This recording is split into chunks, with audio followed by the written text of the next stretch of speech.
Good morning बेटा। आज एक बार फिर से अपन बात करेंगे class 9 English medium subject science chapter 10 gravitation part 4। और आज का जो अपना टॉपिक है वो होगा wait of an object on the moon. ठीक है, अपने को मून के ऊपर किसी ऑब्जेक्ट का वेट कैलकुलेट करना है। और बेटा इससे पहले मैंने इस चैप्टर में 3 पार्ट ऑलरेडी बना दिए हैं, जिसमें जो फर्स्ट पार्ट था अपना पार्ट 1A पार्ट 1B के नाम से था। सेकेंड पार्ट अपना कंप्लीट पार्ट था, और जो थर्ड पार्ट था उसमें भी अपन ने पार्ट ए और पार्ट बी के रूप में 2 पार्ट कंसीडर कर दिए। क्लियर है? अभी तक इस चैप्टर में अपन ने कौन कौन से टॉपिक कर लिए। सबसे पहले अपन ने बात की थी ग्रेविटेशन होता क्या है, what do mean by gravitation. अपन ने ग्रेविटेशन की डेफिनेशन को कंसीडर किया, उसको ध्यान में रखा, उसके बारे में जाना। उसके बाद में अपन ने सेंट्रीफ्यूगल फोर्स को कैलकुलेट किया। उसके बाद में जो अपना अगला टॉपिक था यूनिवर्सल ऑफ ग्रेविटेशन, इसी चैप्टर में अपन ने किया। Importance of universal of gravitation के बारे में अपन ने देखा। नेक्स्ट टॉपिक था बेटा अपना फ्री फॉल के बारे में अपन ने पढ़ा, फ्री फॉल क्या होता है। और फ्री फॉल में अपन ने फिर ग्रेविटेशनल एक्सीलरेशन के बारे में चर्चा करी। इसके बाद में फिर जो अपना सेकेंड पार्ट आया उसके अंदर अपन ने टॉपिक कवर करे कि calculation of value of small G की वैल्यू अपन ने कैलकुलेट करी। Concepts of equator and poles के बारे में अपन ने डिस्कशन किया। इसके बाद में बेटा जो अपन थर्ड पार्ट लेकर आए ग्रेविटेशन का, थर्ड पार्ट के अंदर अपन ने देखा कि फर्स्ट ऑफ ऑल तो mass force between earth and moon या फोर्स बिटवीन 2 ऑब्जेक्ट, उसके बारे में अपन ने कैलकुलेशन करी। इसके बाद में फिर अपन ने इसमें अगला टॉपिक लिया जिसका नाम था इक्वेशन ऑफ मोशन। अब इक्वेशन ऑफ मोशन को भी अपन ने 3 तरह से कैलकुलेट किया, general equation of motion due to upward motion and equation of motion due to downward motion. तो अपन ने इन तीनों टॉपिक्स को कवर कर लिया इक्वेशन ऑफ मोशन में। और मैंने आपको बताया था कि यहाँ पर अपन डायरेक्ट इक्वेशन यूज़ करने वाले हैं, और इसके बाद में जो इनका डेरिवेशन वाला पार्ट है वो अपन सेपरेट मोशन में कंसिडर करेंगे। और लास्ट टॉपिक फिर इसमें अपन ने थर्ड पार्ट में लिया concept of mass and concept of weight और मास के कंसेप्ट को अपन ने कवर किया।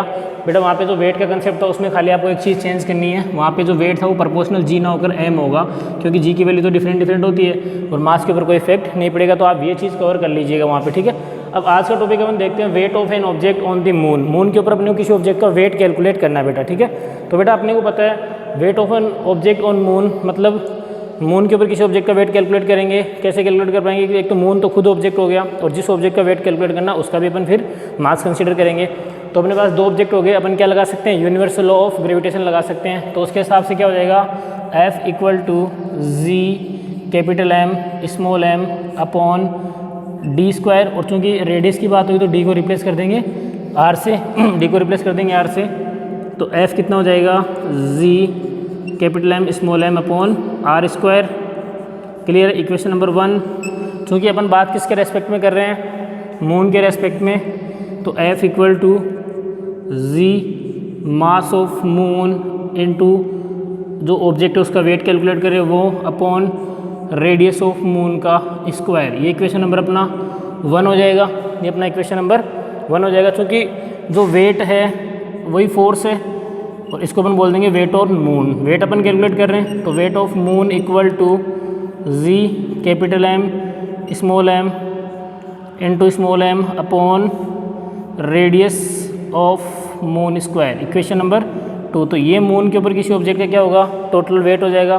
कैसे कैलकुलेट किया, यूनिवर्सल ऑफ ग्रेविटेशन से अपन ने कैलकुलेट कर लिया। मतलब अपने को 2 ऑब्जेक्ट पता हैं, और उन दोनों ऑब्जेक्ट के मध्य जो फोर्स लगेगा वो according to universal of gravitation apply होगा। कैसे, आप देख लीजिए F equal to G capital M small m upon D square. और चूँकि अपन वहाँ डिस्टेंस की बात ना करके रेडियस की बात करते हैं, तो अपन ने डी को रिप्लेस कर दिया रेडियस से।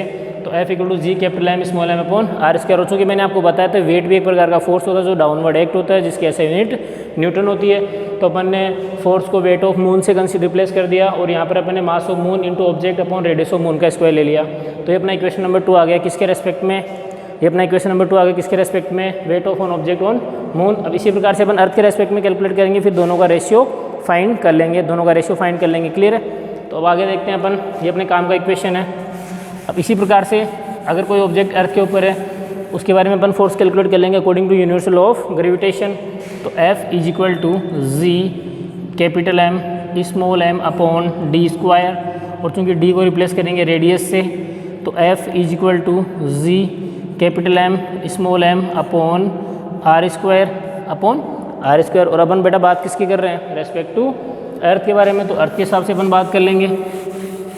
अर्थ के हिसाब से अपन कैसे बात करेंगे, तो फोर्स कितना कैलकुलेट हो जाएगा यहाँ से, F is equal to G mass of earth into small m upon radius of earth square. Clear है, ये क्वेश्चन नंबर अपना थर्ड हो जाएगा। और चूंकि यहाँ फोर्स क्या हो जाएगा, वो वेट ऑफ अर्थ के कारण हो जाएगा, तो WE कितना हो जाएगा, G capital M E into small m upon radius of earth square. Equation number 4 हो जाएगी। क्लियर है, ये अपना इक्वेशन नंबर 4 हो जाएगा, ये अपना इक्वेशन नंबर 4 हो जाएगा। इसके बाद में अपन अब क्या करेंगे, इन दोनों इक्वेशन में आपस में एक दूसरे का डिवाइड कर देंगे। क्या कर देंगे, एक दूसरे का डिवाइड कर देंगे। मतलब weight of moon upon weight of, अपन निकाल लेंगे weight of moon upon weight of earth calculate करेंगे। तो वो कैसे कैलकुलेट करेंगे देखते हैं। अब आपको क्या करना है, इक्वेशन 2 में इक्वेशन 4 का डिवाइड कर देना है। इक्वेशन 2 में इक्वेशन 4 का डिवाइड कर देना है। तो देखिए क्या होता है, weight of moon divided by weight of earth equal to, weight of moon कितना था बेटा, G mass of moon into small m upon radius square of moon. और चूँकि डिवाइड कर रहे हैं तो ये ऊपर चला जाएगा, तो radius square of earth divided by G mass of earth into small m। तो यहाँ से G से G कैंसिल हो गया, M से M कैंसिल हो गया, तो weight of moon divided by weight of earth is equal to क्या हो जाएगा, mass of moon into radius square of earth divided by radius square of moon into mass of earth. Equation number, ये अपना 5 number equation आ गया, ये अपना 5 number equation आ गया। और बेटा अपने को पता होना चाहिए कि अर्थ का जो मास है वो अप्रोक्सीमेटली कितना होता है, वो अपना होता है 5.98, जिसको अपन लगभग 6 के आसपास ले लेते हैं। तो यहाँ तक आपने लिख लिया होगा। आगे देखते हैं, ये अपने काम का इक्वेशन है, इक्वेशन नंबर 5 अपने काम का इक्वेशन है। यहाँ पर अपन मास ऑफ अर्थ की बात कर लेते हैं। अपना क्या क्या चाहिए, मास ऑफ अर्थ चाहिए, जो लगभग 5.98 इंटू 10⁻24 kg, जिसको अपन नियर अबाउट 6 इंटू 10⁻24 kg भी कंसीडर कर लेते हैं। क्लियर है। और रेडियस ऑफ अर्थ की बात करें अपन, तो रेडियस ऑफ अर्थ कितना हो जाएगा अपना, रेडियस ऑफ अर्थ अपना 6.37 इंटू 10⁻6 मीटर हो जाएगा, या लगभग 6400 किलोमीटर के आसपास इसको ले सकते हैं। इसी प्रकार से मास ऑफ मून की बात करें, मून का मास कितना है, 7.36 इंटू 10⁻22 kg, ये किसका मास है, मून का। और इसी प्रकार से रेडियस ऑफ मून की बात कर लेते हैं। रेडियस ऑफ मून कितना हो जाएगा, वो अपना दे रखा है 1.74 इंटू 10⁻6, 1.74 इंटू 10⁻6 मीटर। इन चारों वैल्यू को इसके अंदर पुट कर देते हैं अपन। तो देखिए क्या आता है, इस फॉर्मूले में पुट कर देते हैं। तो क्या आता है देखिए, weight of moon divided by weight of earth is equal to, ऊपर क्या आएगा अपना, ऊपर क्या आएगा अपना इस फॉर्मूले के हिसाब से, सबसे पहले mass of moon, mass of moon कितना है 7.36 into 10⁻22 into radius of earth, radius of earth कितना है 6.73 इंटू 10⁻6 का whole square divided by radius of moon 1.74 into 10⁻6 whole of square into, इसके बाद में क्या हो जाएगा, mass of earth, mass of earth कितना है 5.98 इंटू 10⁻24। और जब इसको अपन सोल्व करते हैं तो वेट ऑफ मून, आप इसको सोल्व करके लीजिएगा, वेट ऑफ मून एज पर weight of earth equal to 0.165 आता है, जिसको अपन लगभग 1/6 लिख सकते हैं। क्या लिख सकते हैं इसको, 1/6 अपन इसको लिख सकते हैं। क्या लिख सकते हैं इसको अपन, 1/6 लिख सकते हैं। क्लियर है बेटा, इसको अपन क्या लिख देंगे, 1/6 लिख देंगे। तो ये अपना क्या आ जाएगा बेटा, यहाँ से टोटल वेट कैलकुलेट हो गया between moon and earth. Clear है। तो अपन क्या कह सकते हैं, इसी के आधार पे इसको इक्वेशन नंबर 6 बोल देंगे, इसको इक्वेशन नंबर 6 बोल देंगे। और ये कैलकुलेट कितना हो जाएगा, अपन बोलेंगे इसको क्या बोल सकते हैं अपन, इसको बोल सकते हैं कि weight of moon is equal to 1/6 into weight of earth. मतलब अगर किसी व्यक्ति का वेट अर्थ के ऊपर 60 kg है, तो मून पे कितना हो जाएगा? ओनली 10 kg हो जाएगा, क्योंकि उसका 1/6 है, क्योंकि उसका क्या बेटा 1/6 है। Equation number 7। तो ये था बेटा अपना weight of an object on the moon. Clear है? This is very important relation, जो भी इसके ऊपर आगे अपन न्यूमेरिकल्स भी सोल्व करेंगे तब अपने को काम में आएगा। क्लियर है? इसके बाद में अपन बात करते हैं, इसके ऊपर 2 न्यूमेरिकल प्रॉब्लम ले लेते हैं अपन। इसके ऊपर 2 न्यूमेरिकल प्रॉब्लम लेते हैं। उसमें उसने बताया, फर्स्ट प्रॉब्लम देखते हैं।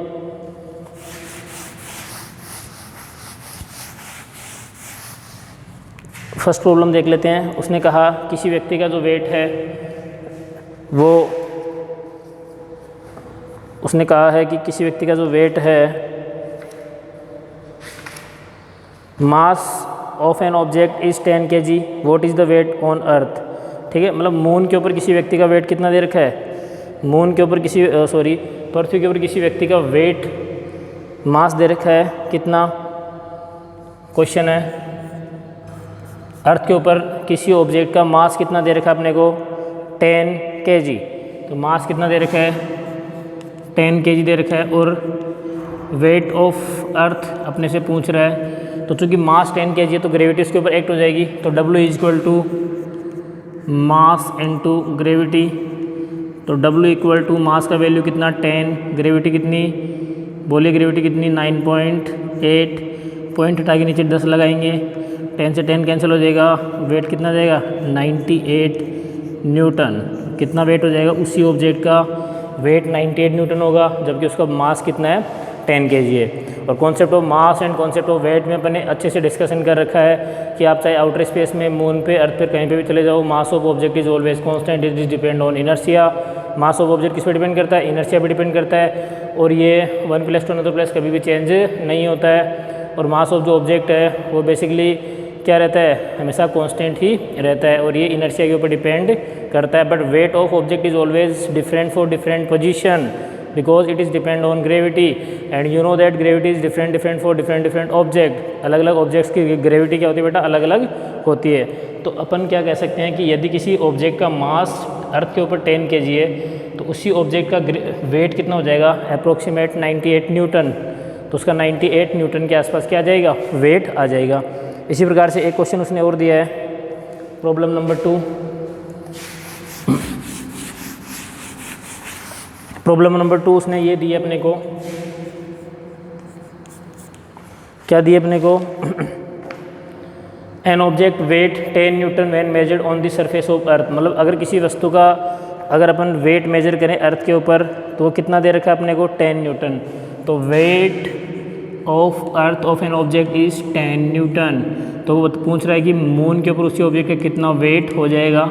अभी अपन ने रिलेशन कैलकुलेट किया, weight of an object on the moon. तो weight of moon is equals to 1/6 into weight of earth. तो वेट ऑफ अर्थ कितना गिवन है आपको? 10 न्यूटन।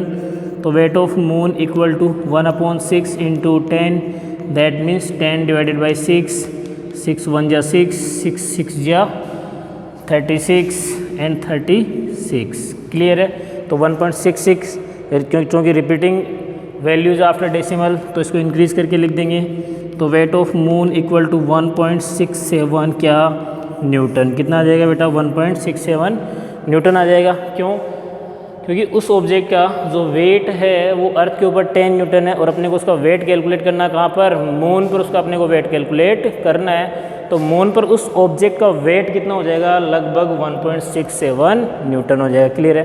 तो बेटा ये था अपना topic, wait of an object on the moon. Clear है? अब अगला टॉपिक अपन लेते हैं, thrust and pressure. Thrust and pressure next topic है अपना इसी चैप्टर में, पार्ट 4 में, class 9 English medium subject science, chapter 10 gravitation part 4। इससे पहले अपन ने पार्ट 1, पार्ट 2 और पार्ट 3 3 पार्ट डाल दिए हैं, जिसमें पार्ट 1 में 2 पार्ट्स थे, सेकंड अपना सेपरेट था, और थर्ड में फिर थर्ड ए और थर्ड बी करके अपन ने 2 पार्ट डाल दिए। और अभी जो आज का अपन पार्ट शूट कर रहे हैं वो कौन सा पार्ट है? पार्ट 4 है। तो नेक्स्ट टॉपिक आएगा अपना thrust and pressure. Thrust and pressure next topic कौन सा आ रहा है अपना? Thrust and pressure. क्लियर है? Thrust and pressure, thrust and pressure. तो बेटा अपने पास दो चीज़ें हैं, एक तो थ्रस्ट है और एक अपने पास प्रेशर है।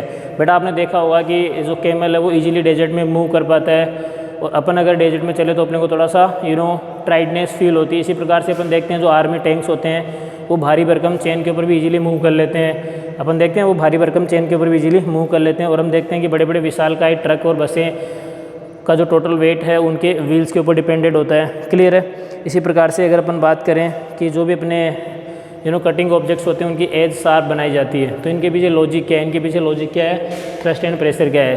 तो हम क्या कह सकते हैं कि जो कैमल है वो डेजर्ट में इजीली मूव करता है because of thrust and pressure, and army tanks is easily move from one place to another place taking very high weight, अत्यधिक भार को लेते हुए वो भी एक स्थान से दूसरे स्थान तक चल लेते हैं। जो कटिंग टूल्स होते हैं वो शार्प एज के बनाए जाते हैं because of thrust and pressure, and जो भारी भरकम बसें होती हैं या फिर ट्रक्स होते हैं वो उनका टोटल वेट उनके व्हील्स के ऊपर डिपेंड होता है। तो यहाँ पर ये सारे कंसेप्ट अपने को समझने के लिए क्या पढ़ना पड़ेगा, थ्रस्ट एंड प्रेशर। तो बेटा थ्रस्ट की अगर अपन बात करें तो थ्रस्ट क्या होता है, इसमें पहले वो देखेंगे अपन थ्रस्ट क्या होता है। थ्रस्ट क्लियर है। तो थ्रस्ट के बारे में अगर अपन बात करें तो किसी भी ऑब्जेक्ट के ऊपर अगर फोर्स लग रहा है वो एक प्रॉपर डायरेक्शन में लग रहा है, चाहे वो परपेंडिकुलर हो चाहे वो कोई सी भी डायरेक्शन हो। अगर प्रॉपर डायरेक्शन के अंदर फोर्स एक्ट हो रहा है वो क्या कहलाएगा, अपना थ्रस्ट कहलाएगा। तो अपन क्या बोलेंगे, इफ़ अपन क्या कहेंगे, if the net force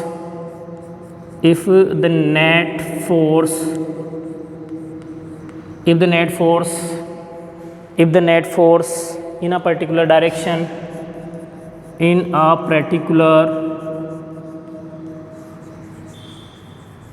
if the net force in a particular direction, if the net force in a particular direction is called thrust, clear है। मतलब एक प्रॉपर डायरेक्शन में उसका क्या लगना चाहिए, फोर्स लगना चाहिए, वो क्या कहलाएगा, थ्रस्ट कहलाएगा। जबकि अगर अपन बात करें प्रेशर की अगर अपन बात करें प्रेशर क्या होता है बेटा, फोर्स पर यूनिट एरिया। क्या बोलेंगे, थ्रस्ट फोर्स पर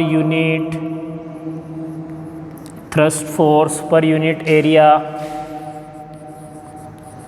is called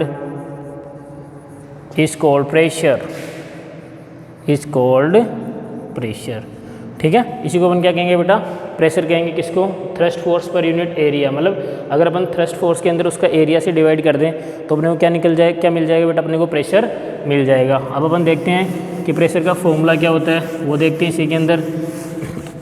तो देखिए प्रेशर इक्वल टू क्या बन जाएगा, pressure is equals to thrust upon area, equation 1, या फिर pressure equal to force upon area, equation number 2। क्योंकि फोर्स भी तो एक प्रकार का, थ्रस्ट भी तो एक प्रकार का फोर्स ही है। क्लियर है। अब इसकी यूनिट की बात करें अपन तो इसकी दूसरी डेफिनेशन क्या बोल सकते हैं, force per unit area is also known as pressure. तो देखिए जहाँ P क्या है, where P equal to pressure, और प्रेशर को किसमें मेजर करेंगे, न्यूटन मीटर पावर -2। F क्या है, फोर्स है। F क्या है बेटा, यहाँ पर फोर्स है, इसको किसमें मेजर करेंगे, न्यूटन में।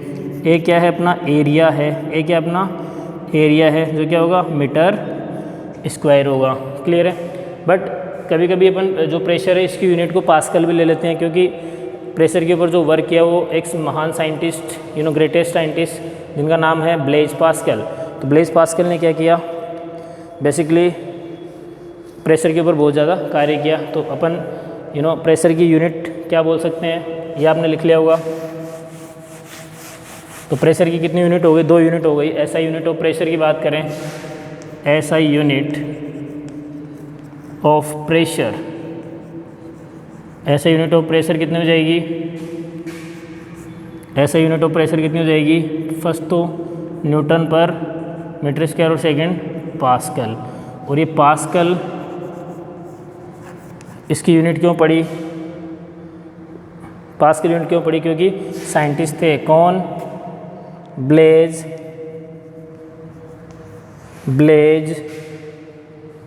पास्कल।